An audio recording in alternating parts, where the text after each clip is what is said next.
ये जैसे आप मस्जिद के साइल को दे देते हैं ना, खड़े हो जाते हैं नमाज जुमे के बाद मैं बड़ा परेशान हो रही हूं, खुदा के वास्ते मेरी मदद करो, फिर वो नमाज भी नहीं पढ़ेगा, रोता हुआ बाहर निकल जाएगा। हमारा दरिया रहमत जोश में आ जाता है और हम जाके उसको पैसा देते हैं। उलमा ने फरमाया जो मस्जिद में अपनी जात के लिए सवाल करे उसको देना इतना बड़ा गुनाह है कि अगर आपने 1 दिरहम उसको दिया तो 70 दिरहम उसके कफारे में और खर्च करो। और ये पेशावर फकीरों को देना, गाड़ी रोक रोक के हाथ निकाल के किसी को 10 किसी को 20 दे रहे हैं, ओ भाई ये कमाए माफिया है।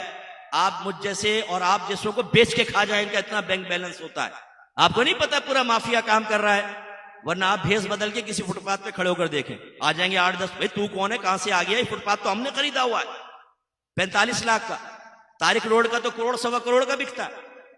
ये माफियाज हैं। मेरे आका सल्लल्लाहु अलैहि वसल्लम ने फरमाया जिसने बगैर किसी जरूरत के किसी के सामने दस्ते सवाल दराज किया, ये बरोज क़यामत अल्लाह ताला की बारगाह में इस हाल में आएगा कि इसके चेहरे पर गोश्त नहीं होगा। इसका मतलब है बिला जरूरत मांगना हराम और गुनाह है कबीरा और आखिरत में अजाब का सबब है। साहबा ने पूछा या रसूलल्लाह, जरूरत की वो कौन सी मिकदार है जिसके बाद दस्ते सवाल दराज करना जायज हो जाता है? सरकार ने फरमाया अगले वक्त का खाना।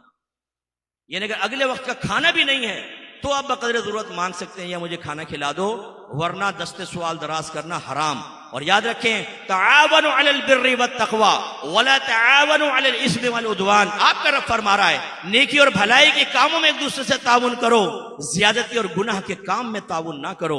आप जब पैसा देते हैं इस माफिया की मदद करते हैं, आप कहते हैं मैं तो अल्लाह की रिजा की खातिर दे रहा हूं। ओ भाई, अल्लाह की रिजा की खातिर, अल्लाह की रिजा गुनाह के जरिए किसने कहा हासिल हो सकती है? अगर एक शख्स कहे मैं जिना माज़अल्लाह इसलिए कर रहा हूं कि अल्लाह मुझसे राजी हो जाए, काफिर हो जाएगा वो। जिना से कौन सी अल्लाह की रिजा हासिल होगी?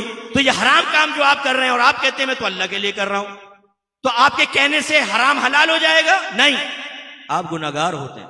ये पेशावरों को हरगिज मत दें। इससे मालूम हुआ कि बाज़ औक़ात एक आदमी एक अमल को नेकी समझ रहा होता है, हालांकि गुनाह। क्यों? इल्म नहीं है।